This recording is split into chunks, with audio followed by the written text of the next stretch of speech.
Check one, two, check, check. Check one, two, three, four. Check one, two, check one, two, three. Check, check, check, one, two. Check one, two, check one, two, three.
Check one, two, check, check. Check one, two, three. One, two, three, four. Check, check.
Uh, Good afternoon, everybody. Can you hear me? We're going to be starting our press conference in about 2 minutes. Yes. Oh, we need more volume. They can't hear me back there. Hello? Is that better? Okay, thank you.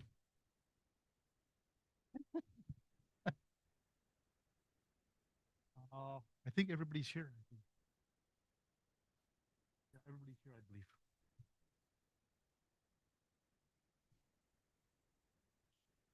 Oh, Merle is, where's Merle? Merle's here, everybody. Give me the green light to start, somebody.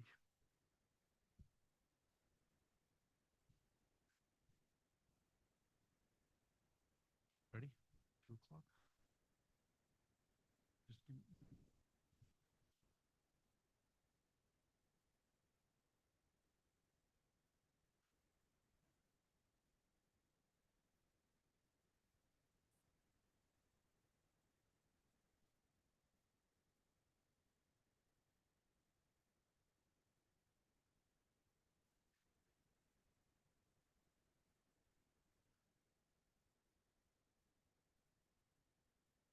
Good afternoon, everybody. Bonjour, Gima Ogima Nijnakas, Kiasagi Donji. Chief Wilfred King from Gulbay First Nation. First of all, I'd like to thank everybody for attending today. We have a panel of speakers that are going to speak to you about the wildfire situation in their communities and the impacts they are having. We have an order of speakers.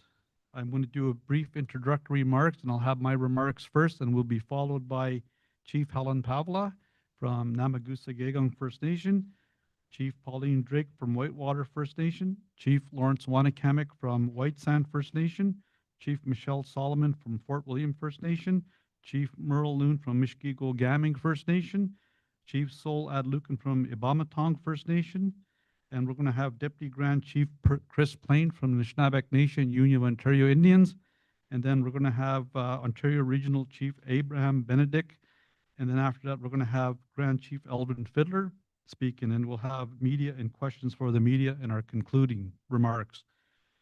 First of all, I'd like to announce and thank all the chiefs that are in attendance. We have various chiefs from the territory who are all here.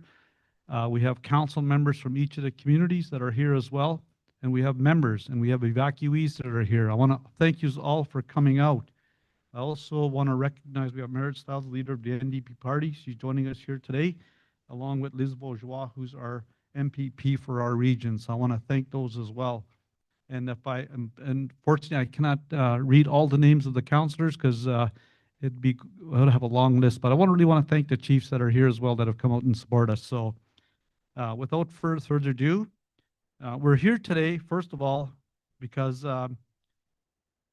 last week, when these wildfires started in our territory, all that was talked about on the news was the smoke conditions in the city of Toronto. There was not one word mentioned on the national media about the situation of people literally running for their lives in these fires. I was at the AFN last week along with some of my fellow chiefs that are up here today. And on Wednesday, the Ontario caucus had broke and said, we want to have an emergency meeting on the wildfire situation. And at that time, it was Chief Pantanzanine and myself that requested this. And we broke on emergency caucus. We said we should bring this to the floor at the Assembly of First Nations the next day, which we did. So that's why we're here again. And one of the major reasons why we held this press conference was yesterday, Premier Ford did a press release at 10:30 a.m. yesterday, and I had the opportunity to listen to his release. And not once in his speech did he mention First Nations people. He praised himself and his government about what a wonderful job they were doing in fighting these fires. And I reached out to my fellow chiefs, our leaders, and I said, we have to counter what Mr. Ford is saying. What he is saying is not true.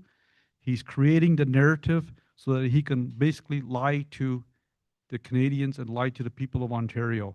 So that's why we're here today, and I'm really glad that we have, you know, a good group of chiefs here that are impacted directly by the fires. So without further ado, I'd like to state Gull Bay First Nations position, and we're going to hear from the chiefs in the order that I presented.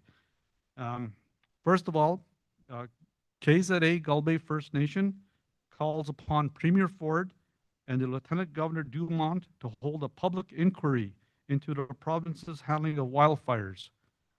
The province's Public Inquiries Act is meant to investigate matters of public interest. The lack of communication and evacuation support should horrify all Canadians, and our community was on its own. The federal government has responsibility here too. We won't accept any jurisdictional disputes. In the year 2026, how could this happen?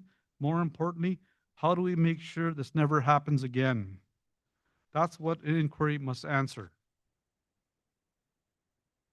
The Chief's current concerns and priorities regarding Ontario wildfire response, emergency management, and leadership accountability. The Chiefs continue to express significant concern regarding the province's response to this year's wildlife emergencies and long-standing systemic issues affecting Northern First Nations and remote communities. While there is appreciation for the professionalism and dedication of frontline personnel, there is a strong view that leadership failures within the provincial system requires immediate action and accountability. Immediate leadership changes within the Ministry of Natural Resources must occur. The Chiefs believe that there's been a serious breakdown in leadership and confidence in the senior management level with MNR. Specifically, the Chiefs are seeking the immediate removal of the current MNR Director, Chris Cuthbertson, the immediate removal of the Assistant Deputy Minister responsible for oversight of MNR fire operations. These actions should occur pending an independent investigation, such as a public inquiry into this year's emergency response and broader systemic issues. The Chief's concern is directed at executive leadership and decision-making rather than operational personnel.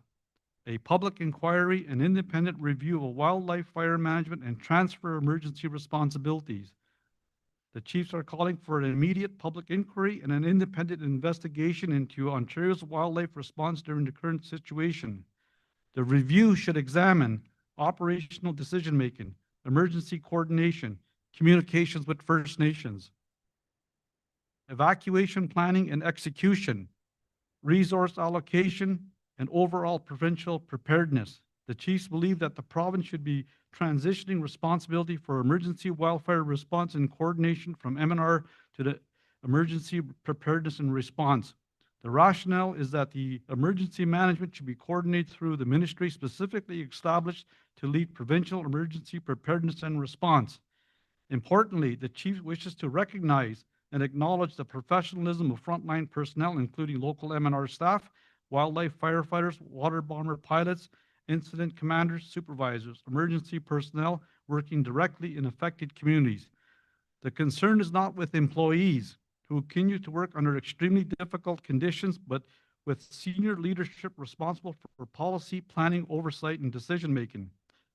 Immediate activation of additional provincial resources through the Ministry Emergency Response Plan. The Chiefs believe that additional provincial resources should be actively and immediately through MEPR and with reduced administrative barriers. The expectation is that communities should not continue to face unnecessary delays or jurisdictional obstacles during active emergencies. There is also frustration that the MNR has received recommendation and feedback over many years regarding wildfire preparedness and emergency response for Northern First Nations and rural Ontario.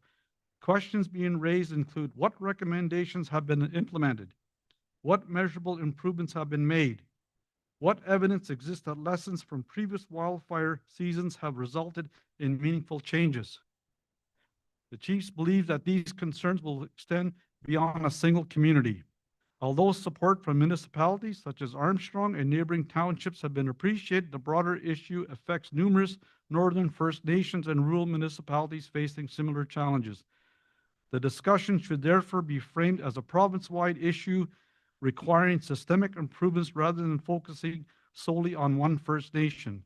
The Premier's role in provincial accountability. The Chiefs believe that the Premier has an opportunity to demonstrate leadership by ensuring that an independent investigation is initiated immediately. Accountability measures are implemented without delay. A clear plan is developed to address deficiencies. If an investigation identifies at the director or the assistant deputy minister level, appropriate leadership changes should occur promptly. Should senior officials remain in place despite clear evidence of systemic failures, the Chiefs believe accountability should extend to the deputy minister and, if necessary, the minister responsible. The Chiefs' view is that this meaningful accountability must occur at the appropriate level of decision-making. There is also concern that if no accountability measures are taken despite identified failures, responsibility ultimately rests with the province's leadership. The Chiefs expressed a personal view that the Premier may not yet have a full understanding of the extent of the operational dysfunction and the systemic issues within the current wildfire management structure. There is belief that once fully informed, the Premier would expect meaningful corrective action and structural reform. The Chief's primary objective is not to criticize the dedicated frontline emergency personnel whose efforts continue to be respected and appreciated. Rather, the focus is on ensuring that the senior leadership accountability, independent oversight, structural reform of emergency management responsibilities, stronger coordination through MEPR, improved preparedness for Northern First Nations and rural communities, and meaningful action to restore Ontario's confidence in emergency response system before future wildfire seasons. Thank you very much. I will now turn it over to Chief Helen Pavla.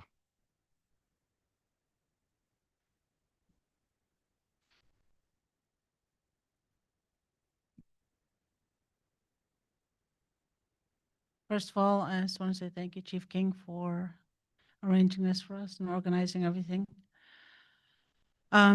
Last week I've made a lot of, did a lot of interviews and statements. So there's, it's been hectic and also looking after my community.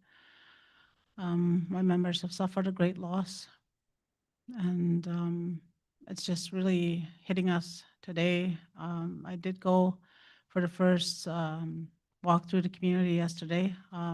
We got flown in with a couple of my elders and my council. And the videos, the pictures that are out there right now don't do justice. It's horrible. It's awful. And those words are just, those words are not enough to explain what we saw. But they prepared a little statement for me because it's really hard to bring everything and speak, everything that's inside me. So just bear with me as I ramble through this, and yeah. So it's miigwech to everyone and who has supported with great generosity to my community in our time of great distress. I visited our homelands yesterday, and during a community meeting this morning, I confirmed that there's nothing left but just ashes. My community was devastated. My community was devastated by a forest fire that overtook the homes with great speed and heat. My members barely escaped with the clothes on their backs. My community was left to evacuate without notice and support. On Monday, July 13, this forest fire was spotted outside of the community, and any comments that imply that it was started in the community, this suggestion is completely and utterly false. We do not understand how MNR failed to protect our community. Our road bridges to our community have burned. So Premier Ford, if you're listening, we need your commitment to replace our bridges to the community. While we have been referred to as Collins First Nation, we are not an organized township of Thunder Bay. We are an independent First Nation that built our community without Ontario and Canada's support. We are a member of the Anishinaabe Nation, and we are grateful for their ongoing support. While we appreciate Canada's willingness to extend the EMAP services and are treating us like every other First Nation in Canada, we are conferring to Prime Minister Carney. Now is the time to do what is morally right and approve our claim to be recognized as a First Nation in Canada. We need your commitment and help today. Miigwech.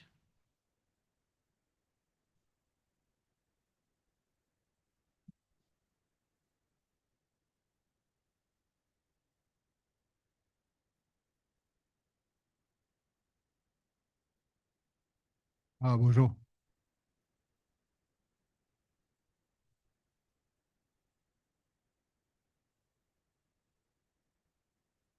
Okay. Chimigwech, everybody. Thank you, Wilfred, for providing this opportunity to speak on behalf of my from our community. Um, there's so much social media stuff going on out there too, and I was just sitting here listening to everything that's being said, and I agree to everything that's been spoken and mentioned. The only really impacts me deeply, and I'm trying to hold my tears back, is that the late Chief Arlene Slipperjack had worked tirelessly for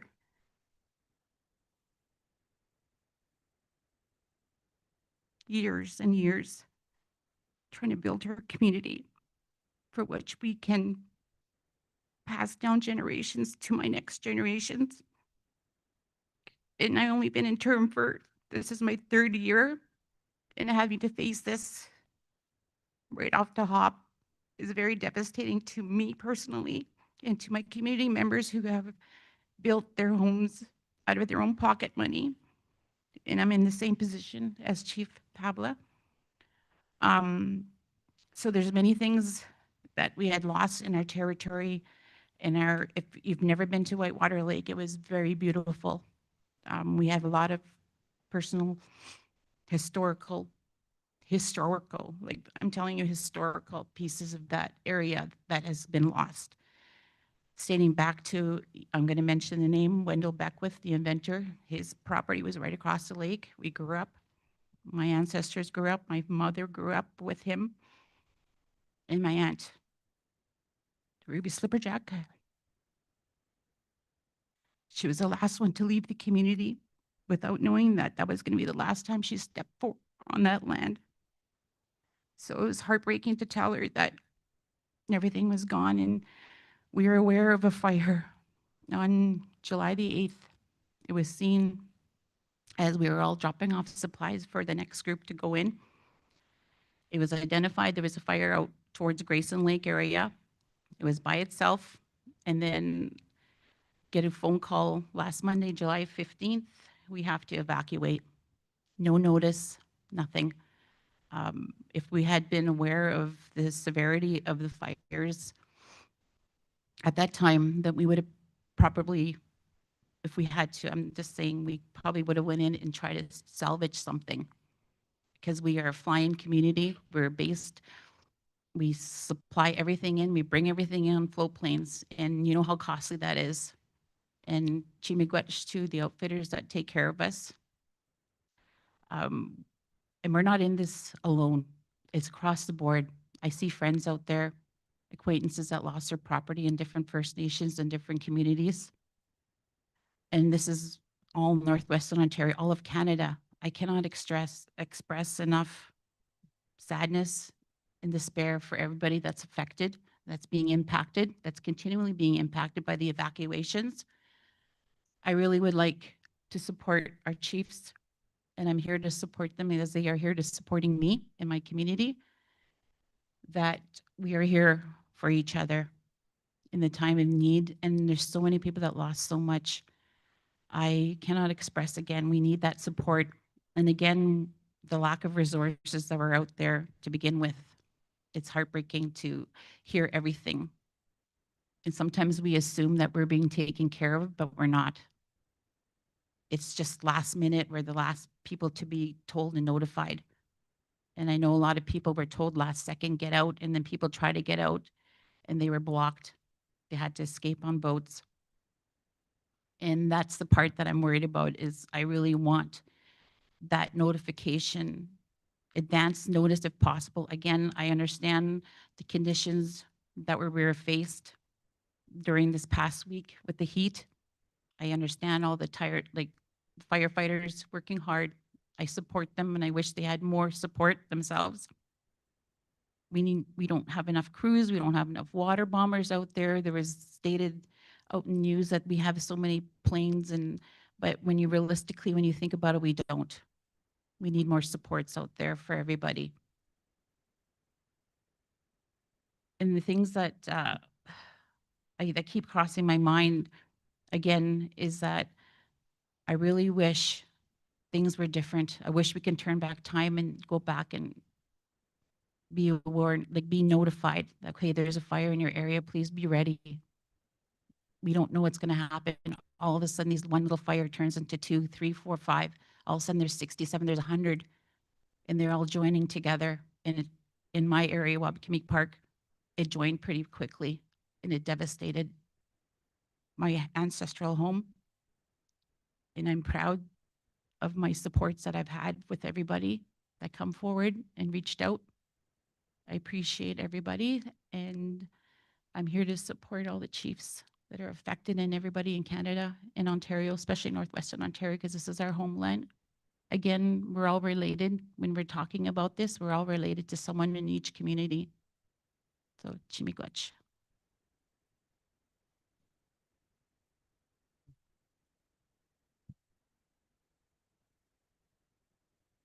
Finally.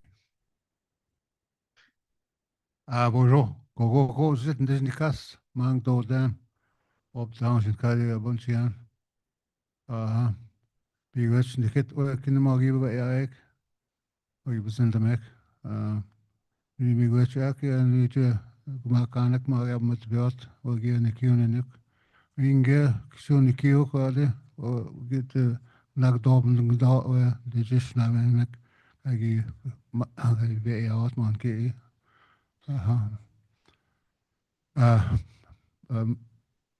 My given name is Chief Lawrence Wanakamick, White Sand First Nation.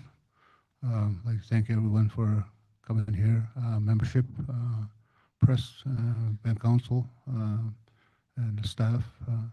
And as I was saying in the language, I really thank my chief and council and the staff, especially for the past week that they worked tirelessly and working very hard to organize things and coordinating stuff here to help the membership and Armstrong people.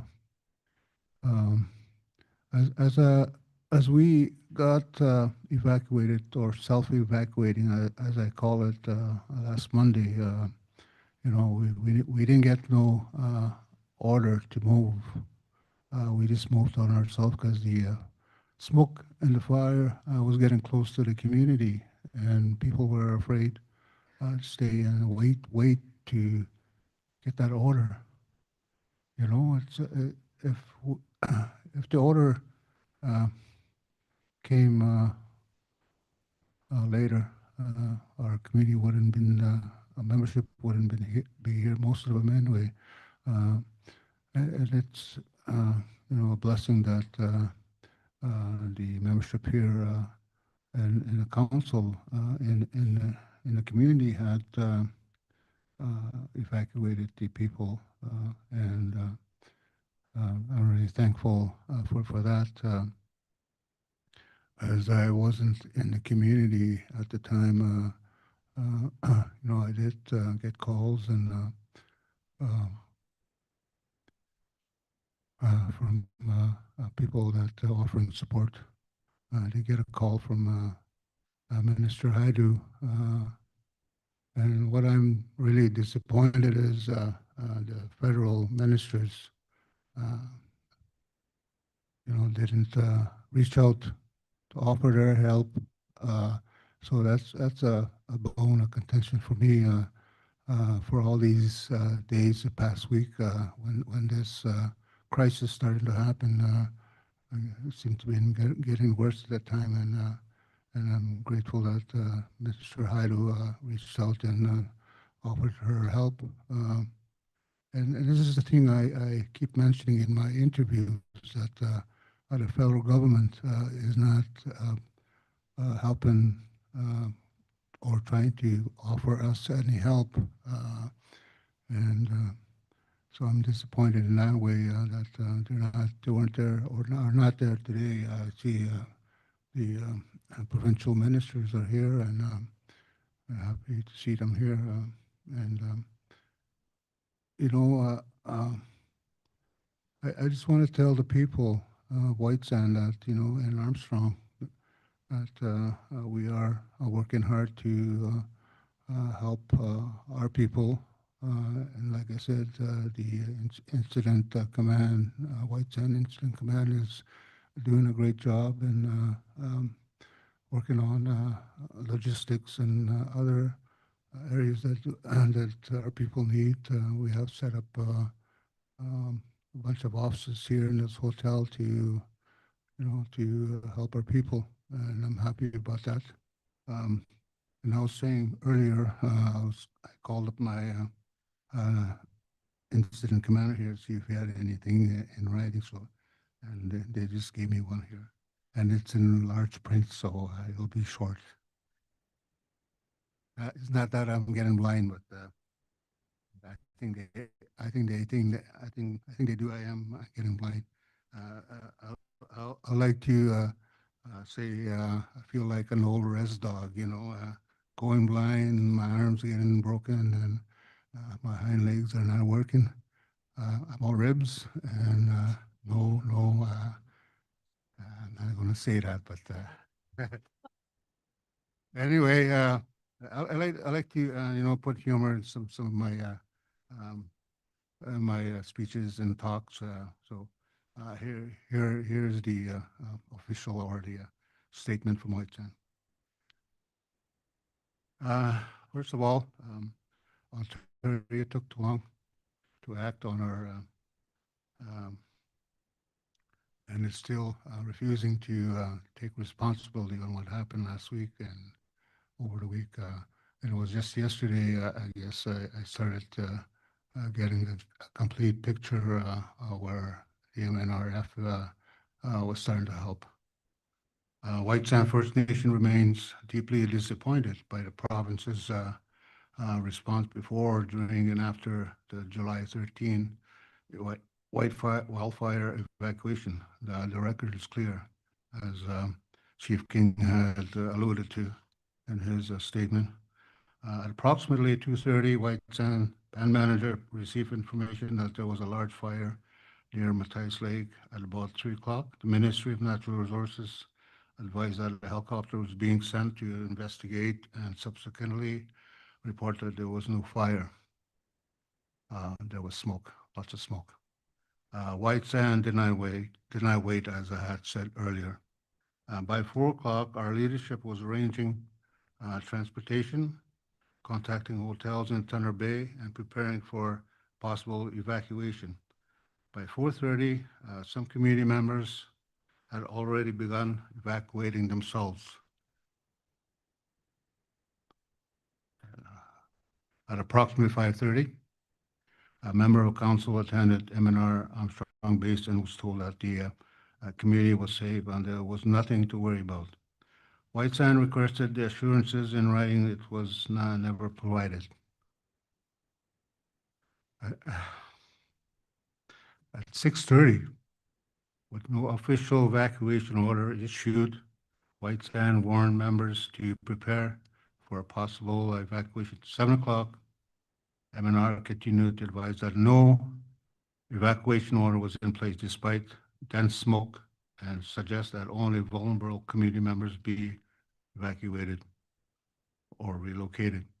It was not until 8 p.m. that MNR finally advised White Sand to begin evacuating. 5 minutes later, Chief and Council formally declared a state of emergency. The official mandatory evacuation notice was not issued until approximately 9:30 that evening. By then, White Sand had already mobilized leadership with staff, volunteers, transportation, and emergency partners. Evacuation vehicles continued leaving into the early morning. At approximately 12:30 a.m., MNR and OPP personnel on site were themselves directed to evacuate, leaving some of the community members still behind. It's my understanding that people continued moving during the night. MNR took too long to recognize the danger, too long to issue clear direction and too long to order the evacuation. White Sands' own preparation and decision-making helped prevent an already dangerous situation from becoming worse. The province's response since the evacuation has been equally disappointing. White Sands stepped forward to transport, house, feed, and support people from both White Sand First Nation and the neighboring community of Armstrong. We did not stop to debate jurisdictions while families were fleeing wildfire. Incidentally, that we have White Sand members also living in the community of Armstrong. The province cannot rely on White Sand to fill the gaps in its emergency response and then draw jurisdiction lines around the invoice. This is not emergency management, it is politics. White Sand did what governments are supposed to do during the emergency: protect people first and resolve administrative matters afterward. Ontario must now do the same. And also, I like to, like I said, the federal government, I call upon them to come and reach White Sand, Band Council, staff. I am crying. I'm crying for their help. We have people here that want to go home. We have people that are afraid with their properties. We have people here, um, just want to go home, and they're not used to living in the city. They want to be with the land, whatever left is behind with all the fire. And I want to also say that uh, I got really emotional when I heard that the May Gosagigan well got burnt down that evening. It was really emotional for me because I look upon our First Nations in that area, as neighbors and good neighbors, and I feel for them that they have lost everything. And I also wanted to thank all the chiefs that have come to you for this press conference and their support. I just want to also mention that First Nation down east will offer their support, and I'm sure there's other First Nations all over that want to help. And I've been getting like emails and phone calls to get these people wanting to help. With that, Chumigwech, and this thing here says 3 minutes, but I guess that's okay. Chumigwech.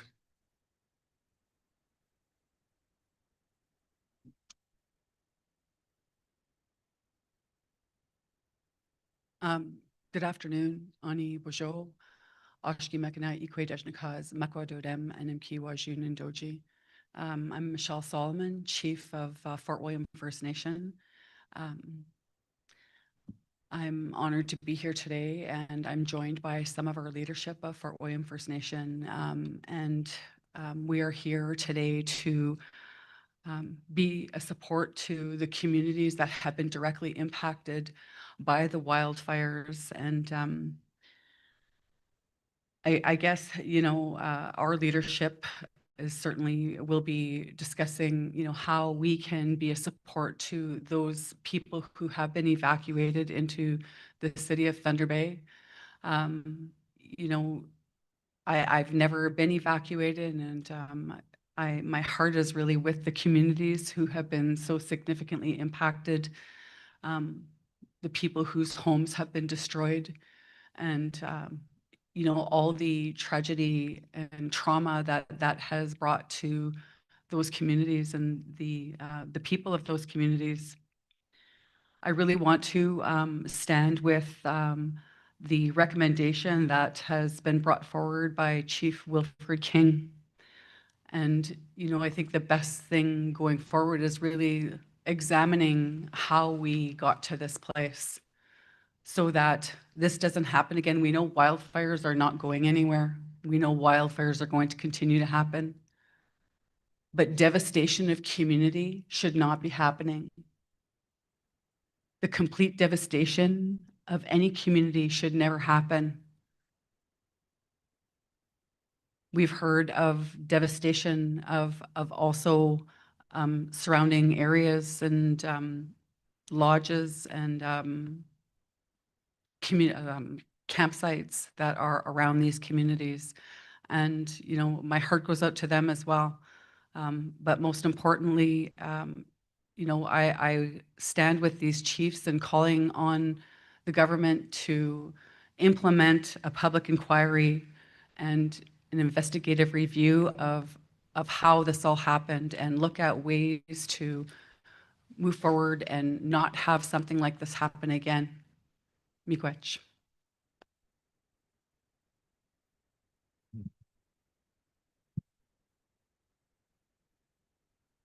Hello. Spo match staan gaan snappen. Ben mani nachma jen met to. We nanish maat singa meaning. Job must sing marking. Jana nag chit thing anish na being. Me nanish ga shun den me going. Jana nag chit thing marking. Me way on jish kind of going anish na beck. Give it mag one up and where sketch yeah and on jish kind of going anish na beck. Get this the man dan yeah gi win the mushrik and them shums yeah okna magain mistish wega me don gi gumaka.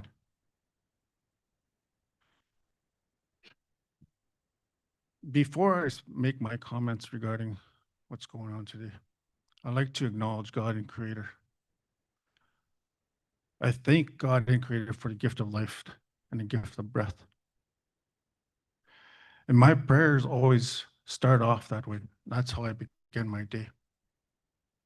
Knowing that I'm going to have a meeting, interact with people, my prayers go out to those people I'm going to meet for that day. My prayers extend to their families, their communities, and their surroundings. Also, I like to give thanks to Mother Earth.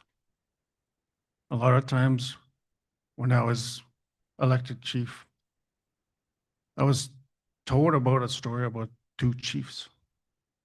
We have leader chiefs and we have warrior chiefs. Once I became chief, I didn't know which one I was until as I progressed through my terms, and I come to realize that I'm becoming a warrior chief, and I take that very seriously. Not only do I stand for Mother Earth and fight for Mother Earth, that goes with all the animals on Mother Earth, water, land, air. And when we say Anishinabek, this is the teaching. This is what I said in my language initially. Anishinabek is Anishinabek mean mankind, if you want to really translate that. That's who we are. It doesn't matter what skin color we are on this earth. We all have the responsibility to look after each other on this earth. Those are the gifts we are given. That's natural law. And a lot of times when I'm not sure of how I'm going to present myself, I ask God and Creator for that direction. And natural law provides that answer to me. So what I'm going to say today really is about being united.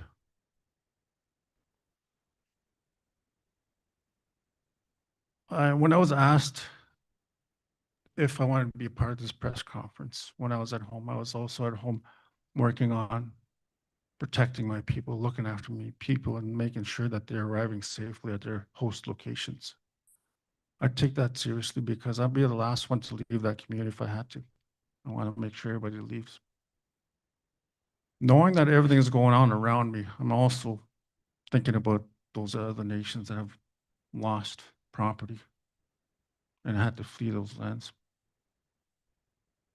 And my prayers go out to the communities. You guys are in my hearts. You're in my prayers. And the people of that community.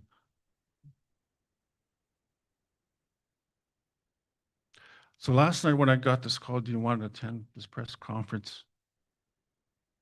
I sat around amongst my people and said, what do you think? Should I go? And of course they said to me, go. An elder said to me, go. Go represent our community as a unity. Go share that message of unity, because we have to reunite in these types of hard times. That's our responsibility as people, as Anishinaabe people, and also being representative of Mother Earth.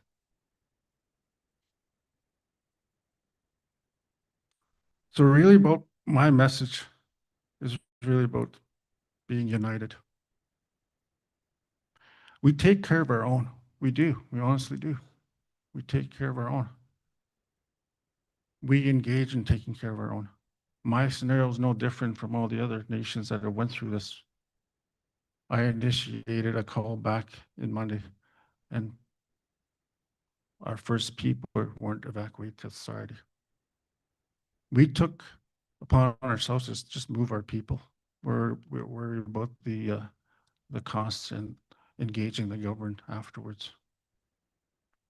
We moved our elderly and our vulnerable first. I mean, no matter when, that's what we were taught. Take care of your elders, that Nagachik. If I could move the animals too, but the animals will take care of themselves too. Once that was done, obviously we take care of our home. We take care of what needs to be taken care of at home.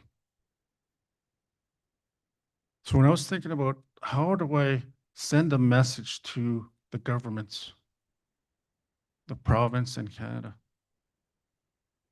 First, we are united in this. We are. We're always going to be united as Anishinaabe people. And that's the message I want to send. We are united. Look at how many people are here today. And I urge you to stay united and be in that mindset to take care of each other. So as an elected chief, I have a responsibility to really look after my people. Not just my community, the nation around me. I'm a part of Anishinaabe Nation, but that continues to Ontario. So I have a responsibility, we all do, as the leadership group here. Because we are elected leaders, our people felt necessary for us to be leaders. And again, I say it to everybody, I represent you. I represent being a warrior chief. I come to realize I come here to fight and challenge the systems that are in place that do not work for our people. We all know that. So, in stating this, I challenge Premier Ford. I challenge the Prime Minister of Canada, Carney. Invest in where you need to invest. Protect the people you say you want to protect, and protect our lands. Because not only are we affected as First Nations people, we have our, what I call Caucasian brothers and sisters, and other nationalities that have suffered as well. We still have to look after them too, and be a voice for them. Because we are Anishinaabe, mankind. That's what it means in our language. So I challenge, invest where you need to invest. Those resources that we need to act immediately to take care of our own and our lands. And with that, I'd say, Chi me gwechka was in the ship. And take it to heart. Na nagachi tuk. Megwech.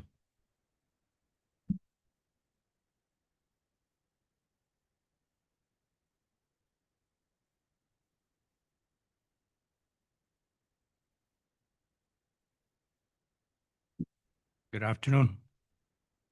My name is Saul Lucan. I'm the Chief of Government First Nation. I will only have a minute because Chief Lawrence took most of my time. Anyway, I always do that when I'm about to speak in public place, just to bring out some laughter and just to, yes, we are going through a lot of hard times, but our way of life is always we laugh, you know. So, but anyway, I've got a few things I want to say.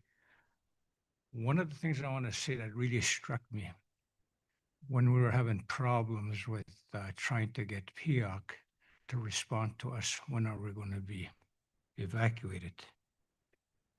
And seeing my frustrations, I guess, about talking about that at the radio station, as well as to the members of my community. No, we haven't got a reply yet. We haven't got a reply yet. That's going on 2.5 days. A young girl, 14, walked up to me and said, how come this is happening? Why aren't you getting answers similar to that? But I'm just, and he said, is that another way of government trying to get rid of indigenous people? And it really struck me for a girl at 14 to say that. And she was not living in an era of residential schools and 60 scoop and all the other things that we went through health and all that. So they grasp and hear what we say in our communities and what we say in radio stations when we announce things, the difficulties we have today. And it continues to happen. So I want to start by talking about how negligent both levels of government are in terms of protecting our First Nations in Northwestern Ontario. First of all, I want to say that I think, the governments are completely blinded by trying to be, I don't know how to say that, but they are after our resources yet, so they can leave their own legacy behind and what they did for the rest of Canada, and forgot that the very people that live in that territory own those resources, own those lands as a nation. And they go ahead and do what they need to do to get at them, our resources, various resources. Weaken the legislation.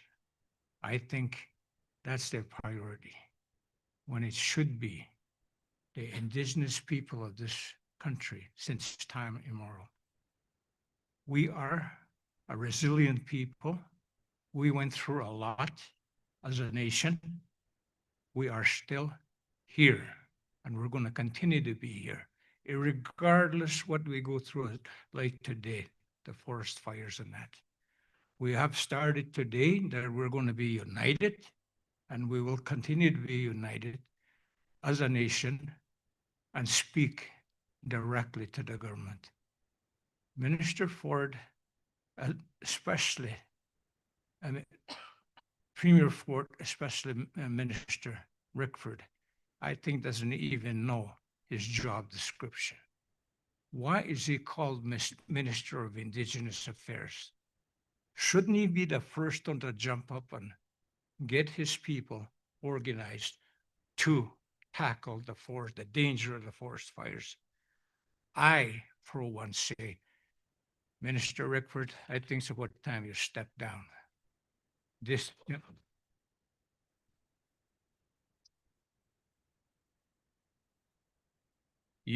had a little spat with Minister Rickford a year ago, and called me, I want to say that, he called me Uncle Saul, just because he was good friends with my nephews when he was a nurse in Fort Hope. And I said, what? I don't even know you. That was at a Chiefs meeting. But anyway, what is wrong with those people? They say things to you that you will like. They give you things that you will like, so you forget what you want to protect. they want to show you, they think they want to show you, we're on your side. And it's a fine example today as we speak. They are not for us. What that tells me as a nation, as a chief, is we need to reunite. Anything from this issue now until, and as well as health and everything else, we need to do that. We cannot use the little gifts the government is doing to us now. We've got to say, no, we've got other First Nations. That's what you call divide and conquer. Don't you think so? We have heard it before, and it's continuing to happen. That has to stop. Our mentality has to change, that we need to fight together. And that's what I am thinking right now. Regardless who you are, we are a nation. And there are, like Chief Lone said, there are many people out there that are on our side, regardless the color of their face, because they enjoy the same things we enjoy today. So that's what I feel about that.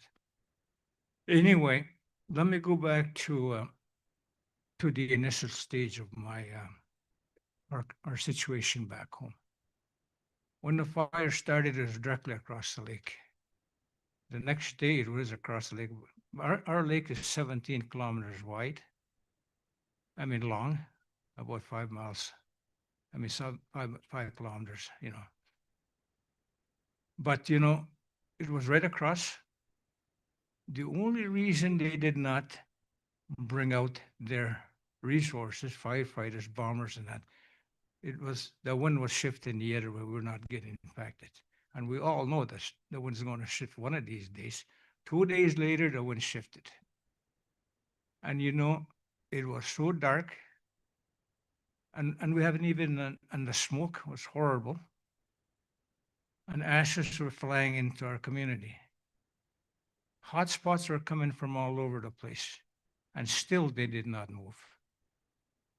What we did was we contacted the federal government, and we talked this, and the third day at about midnight, a lady named Lisa Hathaway called me that they had obtained and secured CRA aircrafts, military planes, and we started to mobilize our people the next day. And we did it pretty quick. We had three aircrafts. But you know what? Yes, I do really appreciate what the federal government did on our behalf. But there were still no water bombers flying around in the territory. There were no resources on the ground. There were no choppers. That tells me Ontario has completely disregarded the safety of Indigenous communities in Northwestern Ontario. And that has to change. Our elders are displaced. Our vulnerable are displaced. Our young people, newborn. I have 946 members in Niagara Falls. All the vulnerable, including some of the helpers and all. And of course, new territory, they investigate. We've had a little bit of hiccups there with our members. And we're continuing to work on it so we can, our policy when we did that, the last evacuation and today, we will evacuate as many people as we can. If it's 946 like it is now, we will bring back 946 into the community, safe and sound. That is what our goal is, and we'll continue to do that. It didn't have to be. Our community knew there was going to be wildfires. it was extremely hot. 41, 42. I think at one point it was 47, I think it was, I heard. And it was dry.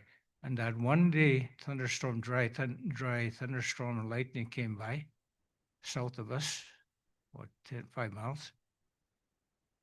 And a few days later, that's when all the fires sparked up. And the other thing I want to mention before I'm sure Lawrence won't mind if I, no.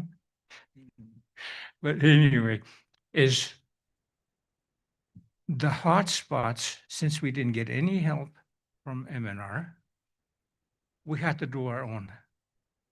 We had our own firefighters that are qualified, S100s, and we have a few that are S200s.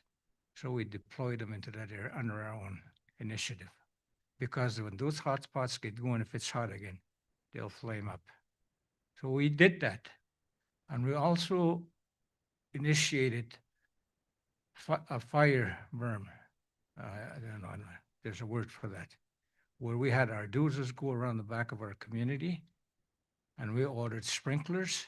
So we're not just sitting around yelling at the government. We're doing our own thing as well to protect our people. That is the first. So that's what we did. And we had our own people go out in the lake and drive around, look for smoke. So our group of firefighters can go put them out. So, and that was not necessary. That did need to happen. So I'd like to thank my crew back home as well as in Niagara Falls, and the people that donated, and the people that offered assistance, and especially those people in Southern Ontario. Some of the First Nations there had contacted me for donations and that to go to our members in Niagara Falls. I am so grateful for that. And that's what you call coming together as a nations. So we need to continue to do that. I guess that'll be for Lawrence take my mic away. Anyway, I thank you for that. And I totally support the first speaker and what we should do moving forward. Thank you very much, Chief. And not only that, we should, not only forest fires, we're having severe problems with health issues in the territory. We need to sit around. Swami, eh? That's it. Anyway, health issues and numerous other things that we're not supported enough. Yes, there is some from both levels of government. So we need to tackle all the other issues, and we should be sitting like this as chiefs addressing both levels of government where we are. Those are the data we have collected is raw data. That's the actual data. So we're not wrong. They are. So in closing, thank you very much for everybody that's listening here, the chiefs that have joined the table, and also anybody else that was on social media supporting Indigenous people of Northwestern Ontario and providing donations. I do thank you very much. Thank you very much.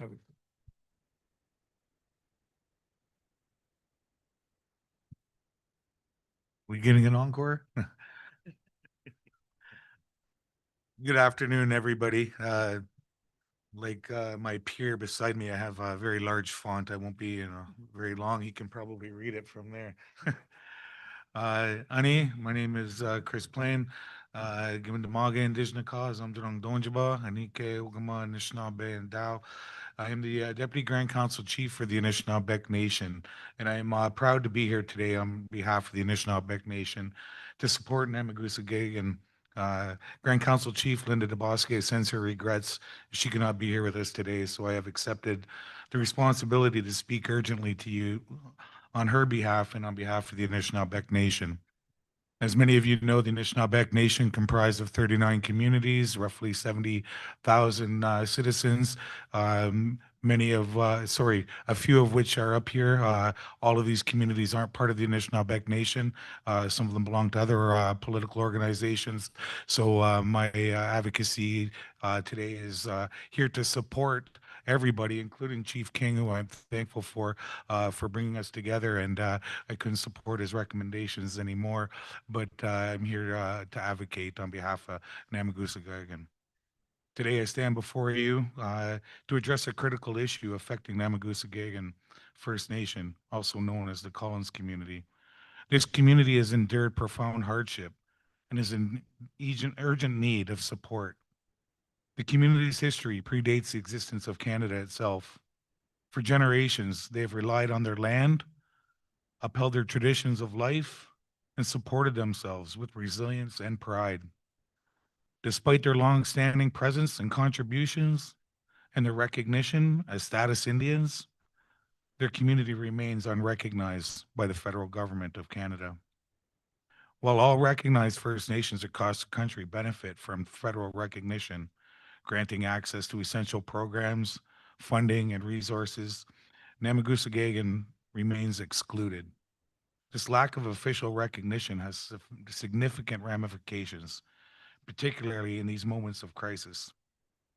Recently, as we all know, the community was struck by the devastating forest fire that destroyed their homes, their lands, and their community infrastructure, all of it gone. The fire left them with nothing but the clothes on their backs and material things, but it didn't take away from their hope and their resiliency to rebuild. And in the aftermath, I can tell you that they'll be reaching out to various agencies, including Indigenous Services Canada, Canadian Mortgage Housing Corporation, National Indigenous Collaborative Housing Incorporated, and other corporate partners seeking support and assistance. Regrettably, due to Namagusa-Gagan's unrecognized status, they are barred from many of these vital programs. This exclusion hampers their ability to rebuild and recover, forming Namagusa-Gagan to confront adversity without the necessary support. Why is this the case in 2026? The reality underscores an essential truth. The federal recognition is not merely symbolic. It is a crucial gateway to tangible resources, funding, and opportunities that underpin community resilience and development. Recognition enables communities to access funding for housing, infrastructure, economic growth, and social services. Without it, communities like Namagusa-Gagan remain vulnerable, marginalized, and incapable of pursuing sustainable futures. Furthermore, their situation reveals a broader issue of inequity and inconsistency in the distribution of support amongst First Nations in Canada. While most communities benefit from recognition and associated programs, few others, such as Namagusa-Gagan, are left behind due to bureaucratic delays and political indecision. Such disparities undermine the principles of fairness and justice that are foundational to reconciliation and nationhood.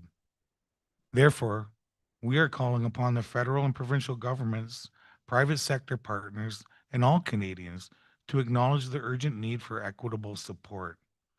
We urge everyone to advocate for the federal recognition of the Namagusa-Gagan First Nation. Achieving recognition would honor their identity, uphold their inherent rights, and facilitate access to support necessary now to rebuild and secure prosperous future for Namagusa-Gagan, their children, and their elders. We invite you to stand with us in advocating for recognition, equity, and justice. Your awareness, your voice, and your actions can profoundly impact Namagusa-Gagan's community's ability to recover, thrive, and their full potential. Miigwech for your your compassion, your generosity, and your unwavering commitment to building a more inclusive and equitable Canada. Miigwech.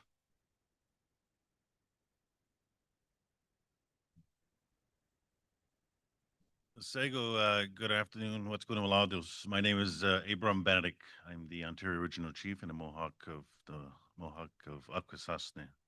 It's very unfortunate that I have come here for the reason today, but I'm also honored to stand beside the leadership at the table here and everybody in this room that has been supporting and has gone through so much this far. I do want to acknowledge the territory in which we are on and thank Chief Solomon for welcoming us here and also the support that she has extended.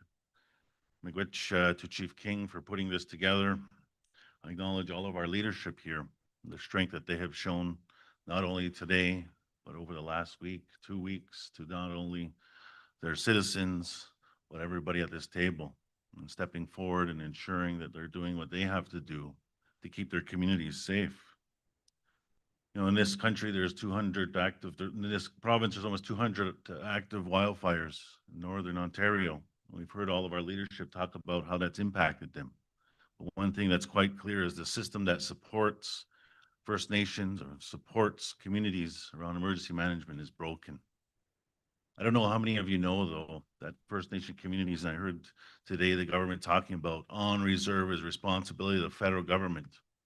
Well, what happens in emergencies is that the federal government contracts the provincial government to respond. The federal government only pays the bill. The province is the one who makes the decisions, calls the shots. That means that they're a service provider. And I knew that when these fires were starting to get bad, I was really concerned about the ability for the province to respond, because who does the province respond to first? Is the first service people that they provide to Ontarians. And the First Nations are a service, they provide a service provider. And I knew that this was going to be a challenge, and that's why we had issued a statement and we talked about the jurisdiction, this jurisdiction of football. Lots of decisions have been made without our community leadership being at the table, and that's completely unacceptable. We've heard how calls have been made for more information. In my previous work that I've done, I was a community leader of my community. I know that community citizens come to their chief and council, look for direction, look for them to provide guidance. Without our leadership in this room, without having adequate information, real-time information, it makes it very difficult for them. I acknowledge all the leadership who took the initiative, who was able to take the initiative to be able to send people out and to do the best that they have. They do not. Many of our nations don't have the equipment that Ontario, that municipalities have. They don't have the technology to go out, to use drones. They don't have helicopters to be able to spot them out there. And so our communities were doing the best that they can while the calls went unanswered into the province, which is completely unacceptable. It's quite clear that moving forward, there needs to be, the jurisdictional barriers need to come down. Our community leadership needs to be at the table where those vital decisions are made, where those decisions, where we heard the chief talk about, a couple of days ahead, they were not told. Somebody knew, but that information wasn't being shared. We need to continue to ensure that we're supporting one another. I acknowledge Chief Loon in talking about the unity in the room. My language, we say we come together and we talk about Skana, in one mind. And we're going to continue to do that, and we're going to continue to support dedicated First Nation fire resources. Many of our communities in this province don't even have fire departments. So imagine having to deal with forest fires when you don't have the equipment, the proper resources to do that. We're not putting out car fires, not putting out small structure fires, hectares of fires. And the chief talked about how small ones came together, created a big fire of force, the heat that was felt. Our communities are not equipped to deal with that. Emergency management in this province needs to change. The system is broke, but resources need to be deployed into the north sooner. One of the challenges I face as the Ontario Regional Chief is that, well, it's a regional allocation. We're not going to have forest fires in many places in the south like you're going to have in the north. Resources need to be allocated to the north. Assets, equipment needs to be here, ready for when that happens. As people of the land, we know that these fires are going to continue to intensify, which means the difficulty that our leadership our communities face is going to continue for the very foreseeable future. We know this is a result of climate change, something that all of our people have stood strong against. And so is development worth it?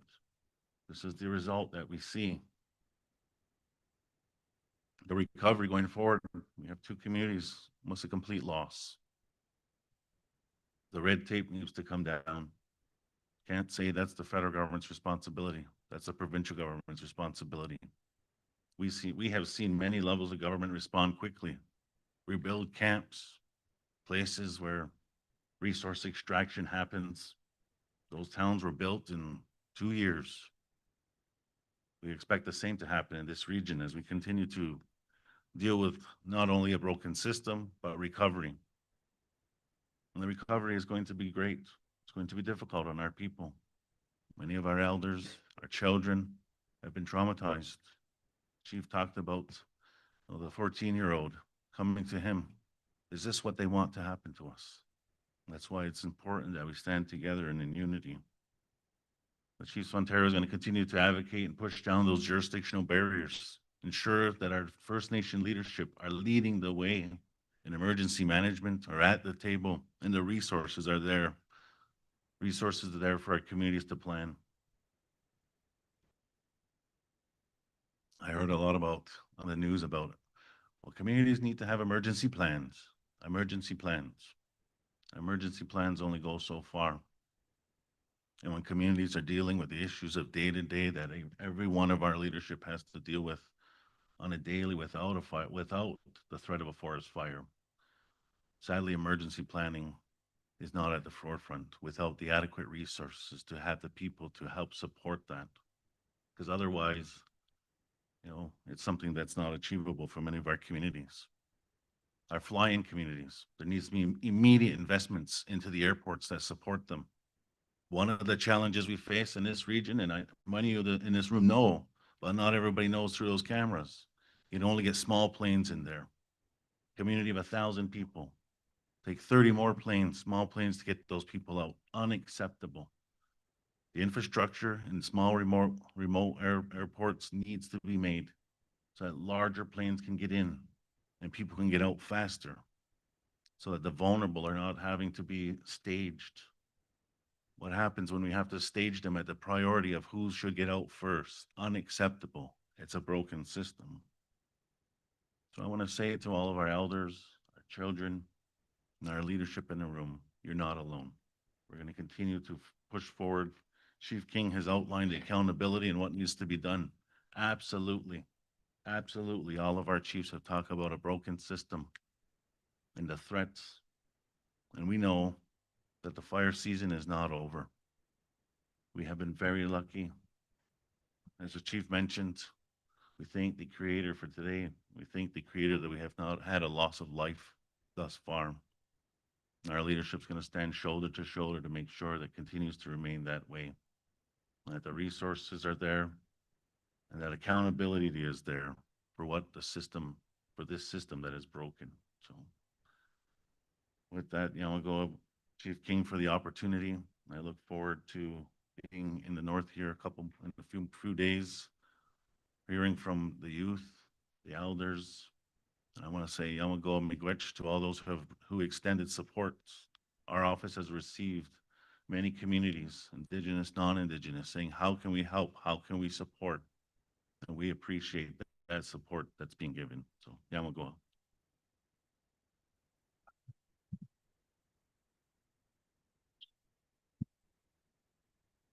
Miigwech, good afternoon. I just want to acknowledge everyone here, members of the community,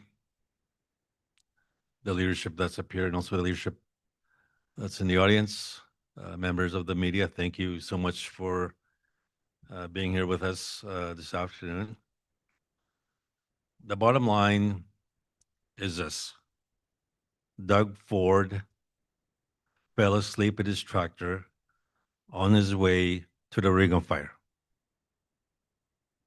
And their haste to extract our resources in our territories, both Ontario and Canada, are ignoring the immediate threats our communities are facing because of climate change.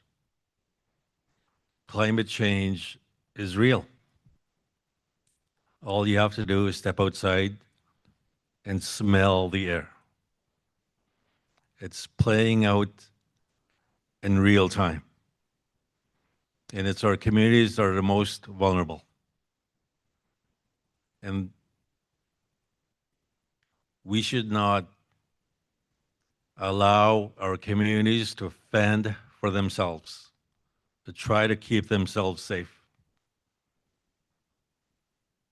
We shouldn't leave it up to a 13-year-old. I just want to acknowledge Chance, who was here in the room earlier, to run for their lives and to try to save their fellow community members. And I just want to say to Ontario and Canada officials, I know they are listening. I know they are tuned in to this press conference, that we will hold you accountable for your failures. We will make sure that what we are experiencing right now does not happen again. And finally, to Chiefs Pavla and to Chief Drake, that we are committed to working with you to rebuild your communities. We will be there with you in the days and months ahead to make sure that your community members have a place to go back to, because that is their home. So thank you so much for joining us here this afternoon. We wanted to hold this press conference today to counter some of the narrative that Ontario is promoting out there, that they are in regular contact with our leadership. They are not. They were here on Saturday. Premier Doug Ford, some ministers were here as well, and they didn't even bother to reach out to any First Nation leader, including Chief Solomon, including those chiefs that are most directly impacted by these fires. And so it's important that we provide a forum for our leaders to tell their story.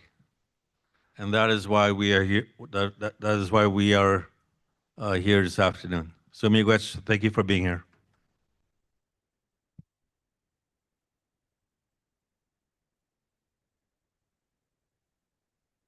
Chibigwech to all the leadership that's up here today. I just want to let the chiefs and the people that are here today, the leadership, when we heard that Namagusa Gegong had burnt to the ground, I notified my council back home. I was at the AFN assembly. And on Monday, my brother called me and said, I think they're going to evacuate Armstrong. And then sure enough, they did at 10:30 at night. I think the evacuation came in. The next day, I contacted my council and I said, well, what do you guys think? And they said, smoke and ashes are lining in the community. And at 4 p.m. on July 14th, we declared a state of emergency and we had the emergency evacuation, mandatory evacuation. Some of our elderly people and children left on Sunday night and others left on Monday before we declared the emergency. Gull Bay's been through a couple of emergencies in the past, so we know the process very well. And we didn't wait for M&R to tell us to leave. We knew the conditions out there, very dangerous conditions. Gull Bay right now is surrounded by 4 major forest fires. The one to the north of us is one of the largest fires in the history of Ontario. The one to the west of us is growing fast, and we have westerly winds heading towards Gull Bay. And we have 2 more to the south of us, which could join. But the leadership of the community did this all on their own, and I thank my council for standing up with Chief to call that state of emergency, and also want to thank all the elders and members that have left and helped us with the evacuation. I want to thank my staff as well. I have very, very good staff that is working hours and hours and hours to make sure our citizens are looked after. I also want to thank, the countless Canadians out there who have reached out and offered support, financial, any support that they may give. And, we're very, very thankful for that. There's so much help coming from individuals, organizations, companies, but yet hardly any help from the federal or the provincial government. So I want to thank all those people because, like I said, what the chief had said earlier, that, there are many Canadians who are standing behind us in this fight. So with that, I want to thank all the leadership up here. I want to thank all the council members who are supporting their communities, also the chiefs that are out there today, and all the citizens of our nations. So, and also I want to personally thank my friend, Grand Chief Alvin Fiddler, for helping with the media in terms of organizing this. So, Chimigwich to him and Chimigwich to all you people. We're going to fight this to the very end. Chimigwich.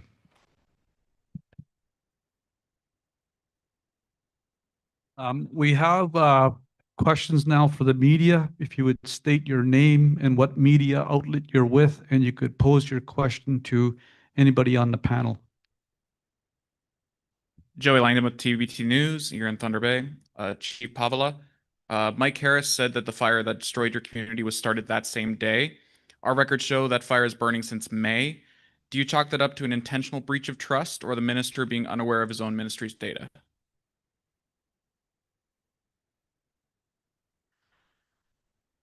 That fire was not started that day.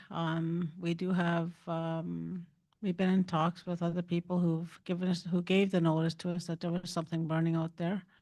Unfortunately, it was a lot closer, to our community than what we were told. That we were told not to worry.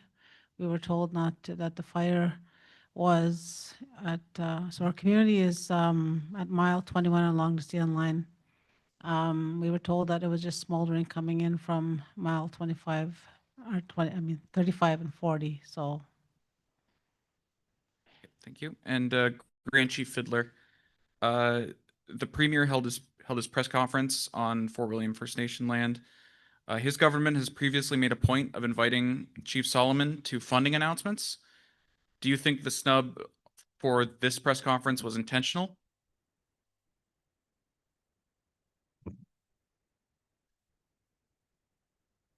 I think that's a question for Premier Doug Ford for him to answer. He knows that the wildfires we are seeing right now in the region, many of them are within the doorstep of many of our communities, and it's our people that are most impacted by what is happening out there. And so you would think that the respectful thing to do is to reach out to those people that are most impacted by these fires. And so you would have to ask him why he chose not to include First Nations in his visit on Saturday. Great. Sarah Law, CBC News, Thunder Bay, too short for this microphone. This question is for Chief King. You're seeking an independent review of the government's wildfire response. What would a good response plan look like that includes input directly from First Nation communities? Well, I think what we're calling for is a public inquiry into what happened. And it would investigate all matters of public interest, especially in relation to wildfires. When I happened to bump into Premier Ford when he visited the Fort William Gardens, and I caught him, I guess, off guard because he didn't expect to see a chief there.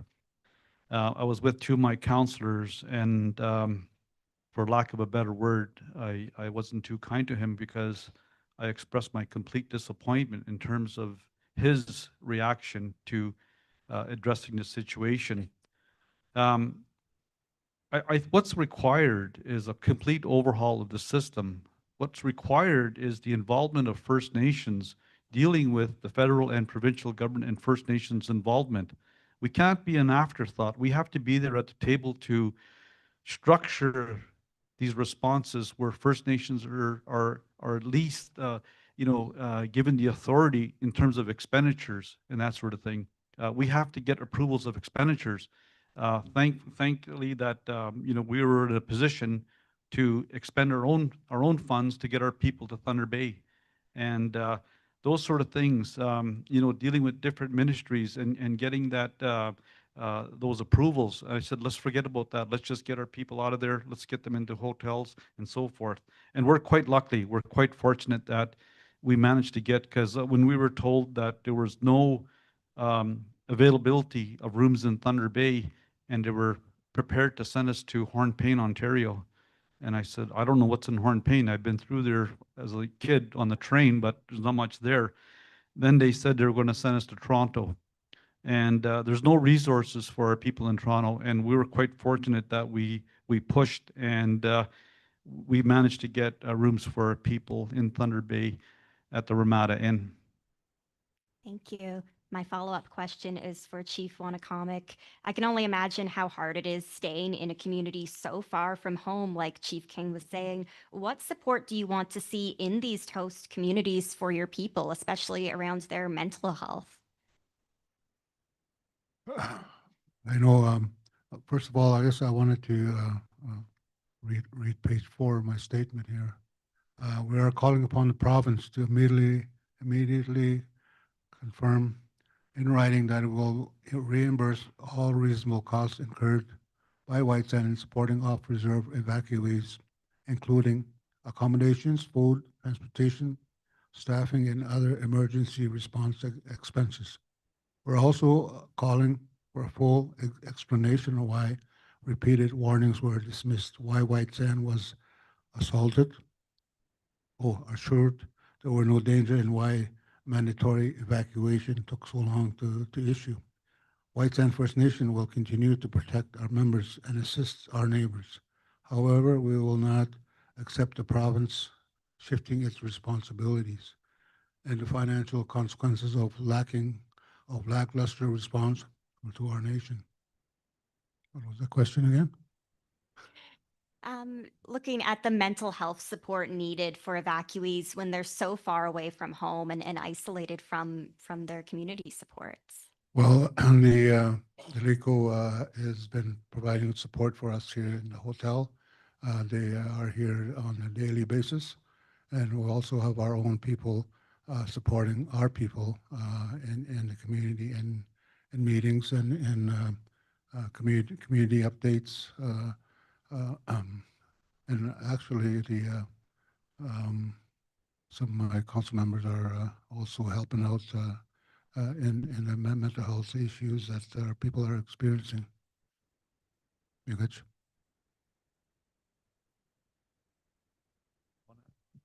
I believe the Ontario Regional Chief wants to respond to that question as well. Acknowledging the question wasn't directly to me, but I can't reiterate enough how emergency response is contracted service from the federal government to the provincial government, meaning that planes that are hired to go in is chartered by the province, meaning that all services provided to First Nations when they're out of community is provided by the province. But the federal government pays at the end of the day. But who makes the decisions is the federal government. And so what happens is that what we've seen the Chiefs community was that they wanted to be the vulnerable evacuated. The MNR was telling the federal government that the threat is not that high. They should wait. They need to wait. The chief is saying, my people need to go. And it was only at that time when our office with the Grand Chief Fiddler's office had intervened and asked the federal government to send the Canadian Armed Forces in to remove them, because otherwise it would have been the chartered services that were going into the communities to remove them. And so that is the jurisdictional barrier that exists, is that the feds tell the province, communities in emergency, they need to be removed. And the province makes the determination of when that's going to happen and how that's going to happen. The federal government only pays, but the province does all of the procurement and the decision making. And so that's why the system is broke, because the First Nations are not making those decisions. In fact, they're third party removed because the federal government is paying for the province to do the work. And the First Nation should be at the table when those decisions are made. I just wanted to reiterate that it's a contracted service when emergency management happens. Hi, I'm Maya Ekman with TV Newswatch. You talked a bit about a lack of communication with Minister Greg Rickford. This question's for really anyone. Has any conversation happened with Mr. Rickford at all? And if not, what attempts have been made to make contact? Can you repeat that? Is that for me? It's for really anybody who has made contact with Minister Greg Rickford, if anyone, and if not, what attempts have been made? Premier Ford hasn't reached out to me, neither has Rickford or even the Minister of Natural Resources. Nobody has reached out to us. And they're the ones that are responsible. And I think this is why we're holding this press conference here today, because like I said, yesterday when I heard that he was having a press conference at 10:30, I watched it and he did not mention First Nations once. And when I started talking to him, when I happened to bump into him at the Red Cross Center, he wanted to talk about mining. I said, I'm not here to talk about mining. I'm here to talk about wildfires. So nobody has reached out. The only minister that's reached out to us was Patty Hadju, our local member of parliament. But I wish she was here too, because the federal government also has a responsibility as well. And I would have to concur with President Donald Trump when he said Ontario's mismanaging their forests. And I have to agree with him, unfortunately, because the minister and the Ontario government is mismanaging the forests. Thank you. And then also kind of building off of consultation, were any chiefs or other community leaders consulted in planning the evacuation reception center at the Fort William Gardens here in town? And what did you think about the center? Well, that's one of the things that the premier had said. Well, as his minister of that was responsible, she said that the facility at the Fort William Gardens is for the community of Collins, didn't mention First Nation, and also said the community of Armstrong. Didn't mention that they were for First Nations. So that facility is supposed to be for unincorporated communities. And I don't know how they expect elders to sleep on a cot. I think that's one of the problems we're having, is that I looked at the facility and it's crazy that we're asking elders to sleep on a cot at the Fort William Gardens. It's in the curling rink, actually. If you get a chance to go there, they have to use the showers of the hockey teams and so forth.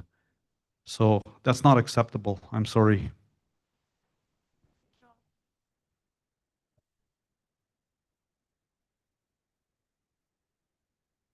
Just one of the things too that people need to know is that when the government is saying that 13 communities have been evacuated, in fact, 8 of those are First Nations. And so it means the bulk of what is being portrayed in the news of communities being evacuated is First Nation communities. It's not, and Chief King is right. It wasn't said that these are First Nations citizens and First Nation communities. It was just broadly said that there's, I think they said 13 communities have been evacuated. 8 of them are First Nation communities. I'm John Thompson. I'm with Ricochet Media. I spoke to you, Chief King, 4 times in about a half an hour as those decisions were going back and forth. And you were the first chief to tell me that you weren't being given the proper information, but you were expected to make decisions and carry the incumbency of those decisions. Do chiefs need the critical infrastructure data that Canada has in order to make the decisions they're making regarding evacuations? I think that it was very illustrative when a community northwest to you is burnt to the ground, approximately 50 kilometers from your home community. The community north of us, people were evacuating at 10:30 at night. People were knocking on doors, getting people out at 4 o'clock in the morning in that community. We knew the situation. Like I said, when you have smoke and embers landing in your community, one of the things I asked EMO when we were on a call, I said, should we declare the emergency? And the answer we got was, well, it's up to you. I said, up to me. I said, you guys are the experts. You know where the fire is. There was no communication from MNR in relation to our First Nation. They didn't tell us anything, the size of the fire, where they were at, and so forth. So because we were in evacuations before and we didn't get the help, we voluntarily made the declaration that we are going to ask for a mandatory evacuation and we're calling a state of emergency. But that has to be done by the community. And still, even if you declare that state of emergency, it doesn't really take effect until they receive it. And my understanding is that there is implementation order that was issued yesterday by the MNRF, and it came into effect at 12:01. But communities were not notified in terms of the gravity of the situation. We evacuated on our own because we knew it would take time. We knew that, that the MNR wasn't coming to our rescue. There was no communication with MNR in relation to the fire situation. Like I said, we have a map that's posted where it shows you that we're surrounded basically on all sides. And these fires are all out of control still. They're not under control. So, that communication, there was a complete communication breakdown. And I feel for my neighboring communities that have to basically run out on the last minute notice. And that's a complete abdication of the provincial government's responsibility to ensure that our people are safe and we're safe. And yet they failed us miserably. Thank you, sir. You mentioned systemic barriers and systemic challenges. This is a question I'd like to put to you if Grand Chief Fiddler would like to speak to that for his background as well, and anybody else who wants to chime in on that. We've heard communication. We've heard the devolution of powers. If we have an inquiry, what do we expect that inquiry will cover in terms of systemic challenges? Yeah, thank you for the question. I think it's important to note that all of us knew that this was going to happen. Like, we shouldn't be caught off guard every time there is a severe fire season. We went through the same thing. I was just looking through my social media, some of my postings from 5 years ago, exactly July of 2021. We had a very severe fire season that year. We presented a plan to Doug Ford at that time that outlines what the emergency system should be designed in a way that we are a part of that First Nations have some sense of ownership of that emergency system because it affects them the most. But I remember he was here, Premier Doug Ford was here in person, and I remember going to him at the Valhalla Inn, and I gave him that package. And I told him, this is our plan. This is our emergency response plan that you need to work with us on to design, to finalize and implement. And he never even responded to that. And so here we go again. Like, it's almost every time we are faced with this situation, we are flying by the seat of our pants. And we shouldn't. It's too dangerous.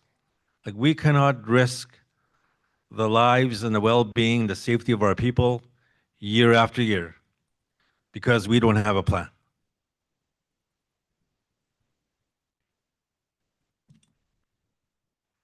Oh, the mic.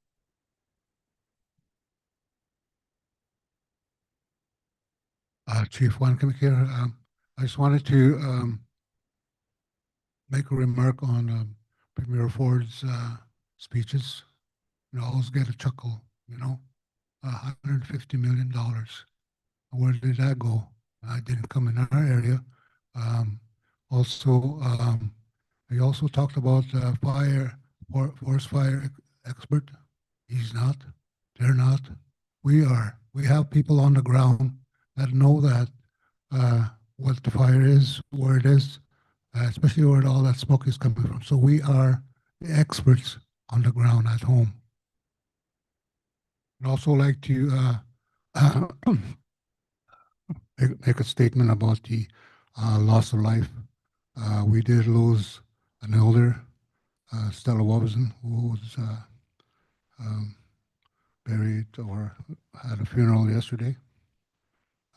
She was medical evacuated on the day of the fire.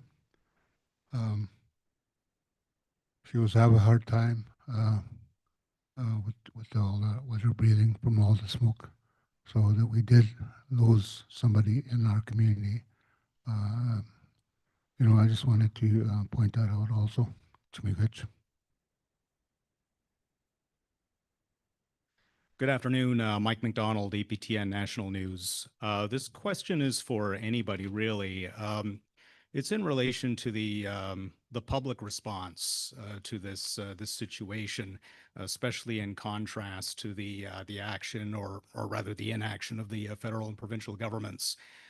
What do you make of the outpouring of donations, the outpouring of support from just regular Canadians with regard to the evacuees and helping them to get through this? Chief King, Gulbey First Nation, we are grateful for that.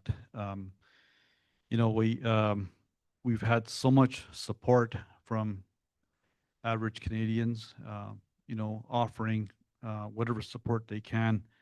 And, we've received so much support that we don't know where to put it. That tells you that Canadian hearts are open for our communities. And unfortunately, Premier Ford is not responding the way he should. He should respond like all Canadians have, and they have opened their hearts to our communities. And we're trying to organize that right now in terms of, I was told that White Sand First Nation had received so much donations that they offered that to Gull Bay as well. So, and that's what we're doing here. We're offering support for each other. We have donations as well that we would like to share with every community members as well. So it's been remarkable. The people of Canada, Ontario have really come forward and to assist our communities. So.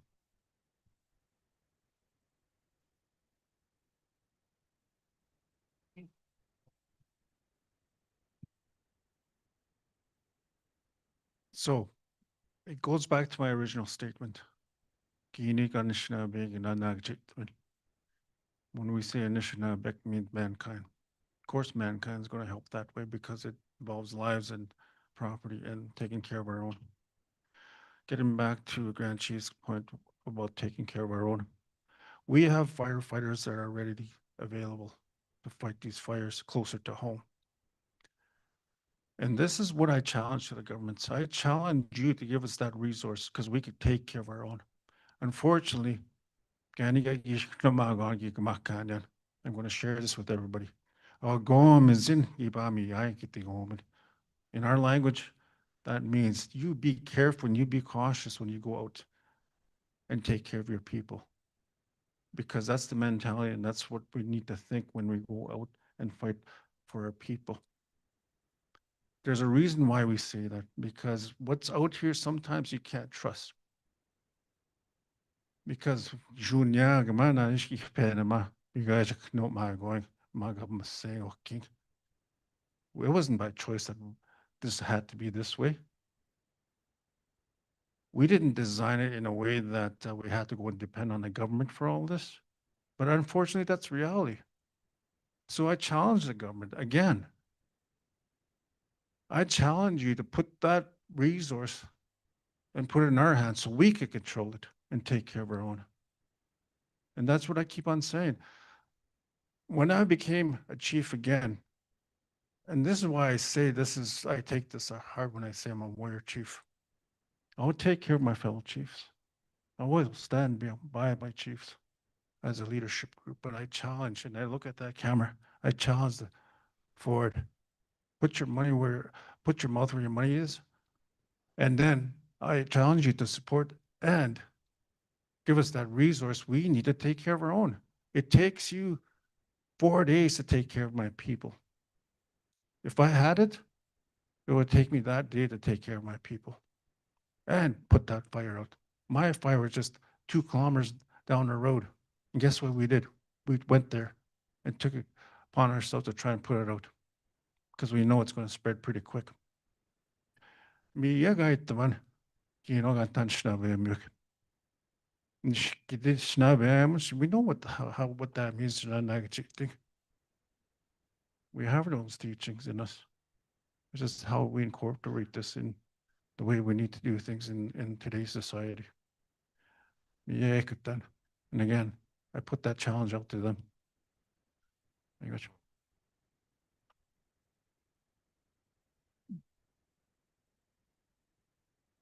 I want to respond to one of the questions that was asked earlier.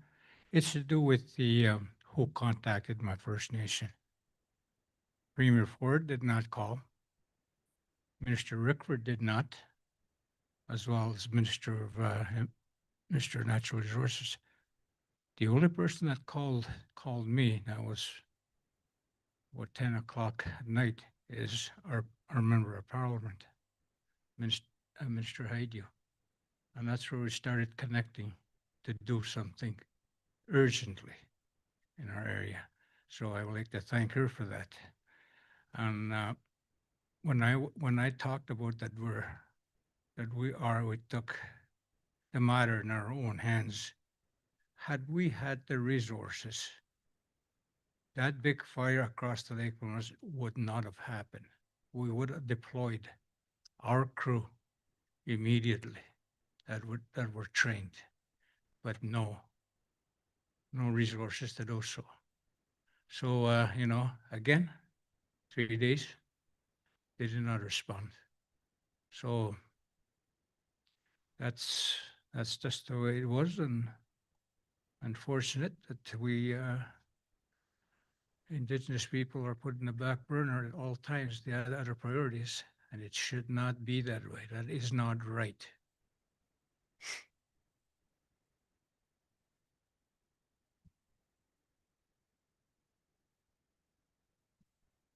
Is there any more questions from the media? I believe some of the chiefs want to make some concluding comments. Is there anybody that wants to make, oh, your question over here?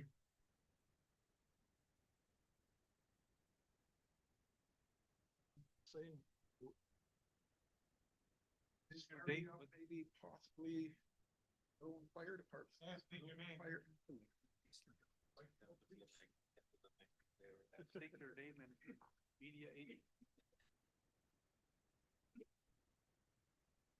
Hello, it's Rick Garrick. I'm doing a story for the Wawatay News. I was wondering if Regional Chief and Grand Chief want to make a few comments on what they've been just discussing, starting up possibly fire organizations to fight fires in our region.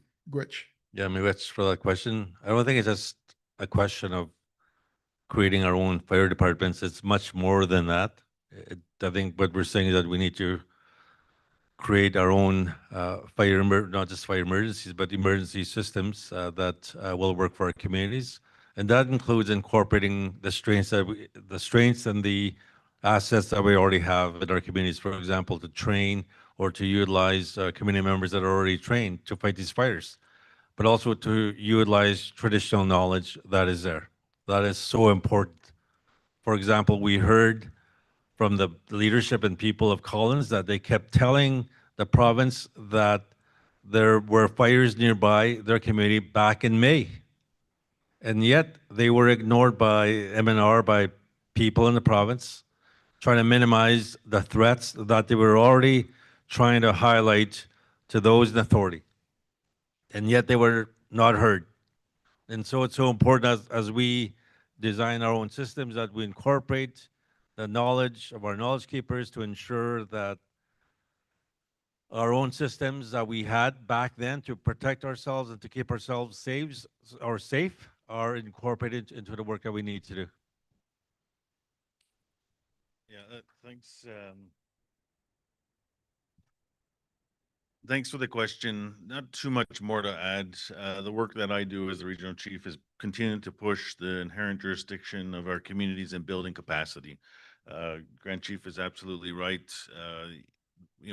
These systems that we rely upon are based upon systems that are foreign to many of us. We have various firefighting capabilities in all of our communities, some more than others, but having the tools, the resources for our nations to build those teams that is needed, and the ability to do that without interference by government is what will make a successful strategy to ensure that we are helping, that we are managing and protecting our communities from the fire perspective. So, you know.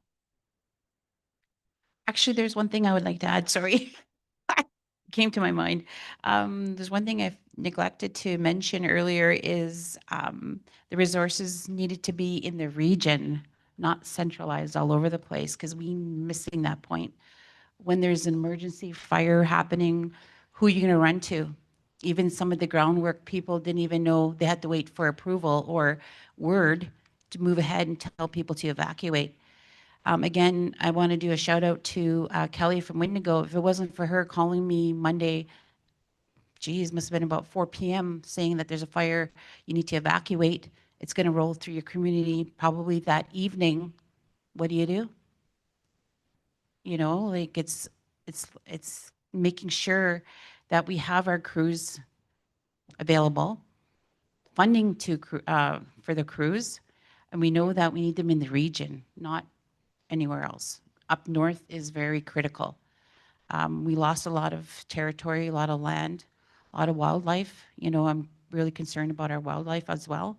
Thank God we didn't lose anybody in the fire, like personally myself in my community, but I'm grateful for all the supports that are out there. Again, we need to make sure our region is taken care of, our Northwestern Ontario is taken care of. So, Chimigwech. I want to offer now any of the First Nation leadership that want to have some concluding comments.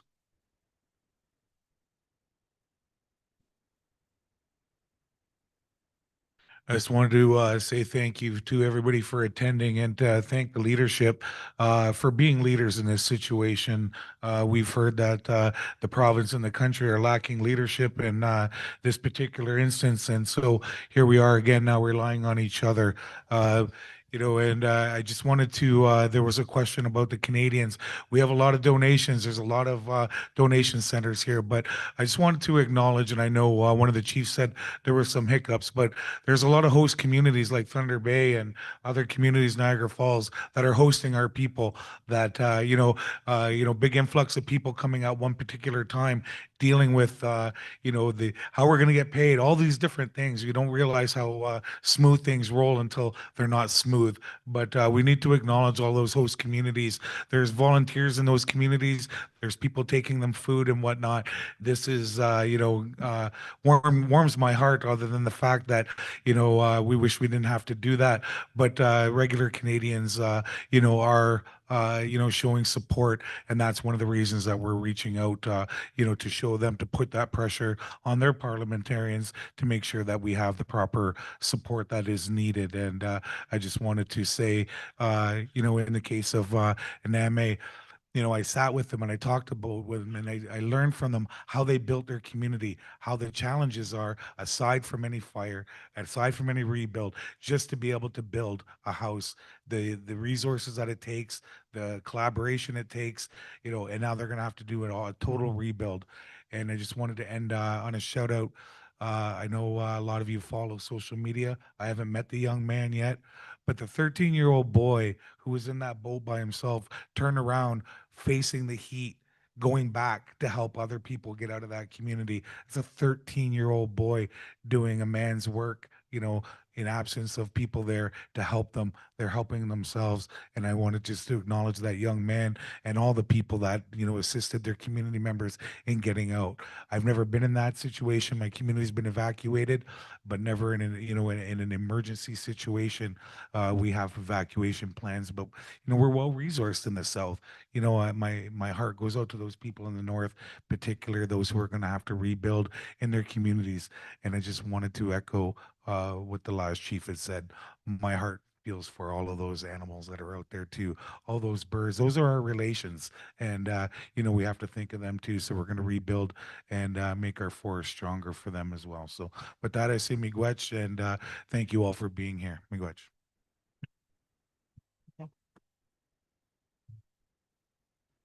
Chief Wankamik. No, I forgot what I was going to say.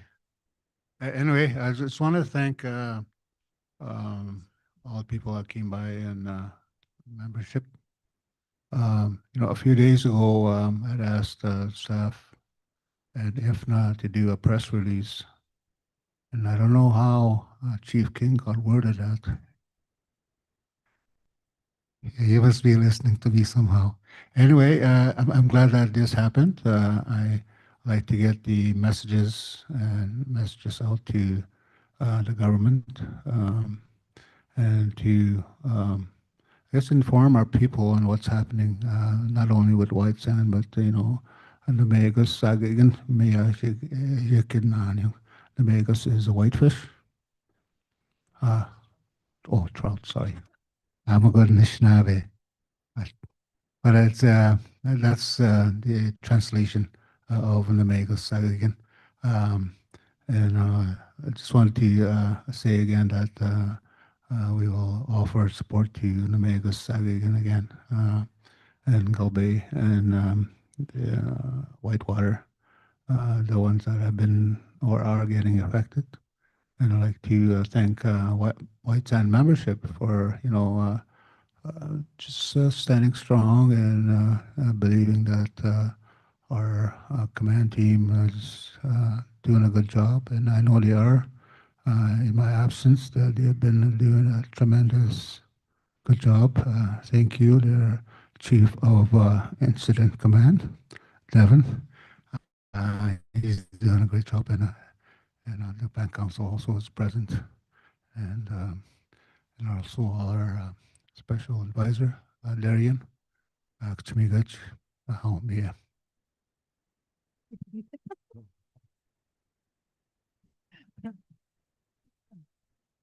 Miigwech. So I just want to say thank you, Chief King, for the invite, for inviting the Mixtasagagan here. And what I do want to do, though, is that I really want to acknowledge my staff, my workers, my community members that evacuated the community. And I really have to get out there that we had no notice from MNR. We had no notice at all. We weren't helped in any way. It was just them. It's them that did this. So first of all, I'd like to acknowledge Scotty Frank, Monty Frank, Wayne was taken, Trillin Quandabens, Tayden Quandabens, Mikey Wesley, Chance Pavla, Lyndon Pavla, and from CN, if it wasn't for Riley, who called me, just warned me, like it was just under an hour after he called that my community burnt down. But he was the only guy who gave us the warning to run, get your members out of there. And the other CN worker is Ryan Wesley. So I'd just like to acknowledge them that they did this evacuation. They're the ones who saved my members and saved themselves. Kichimigwach.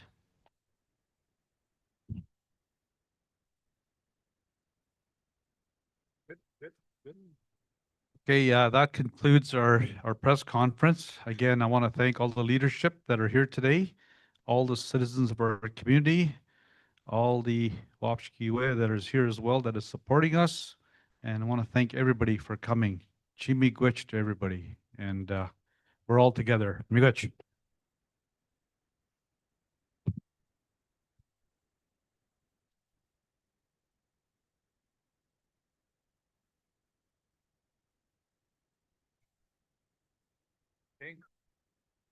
I'm DeBorgoy. I'm the MPP for Mishkego again today.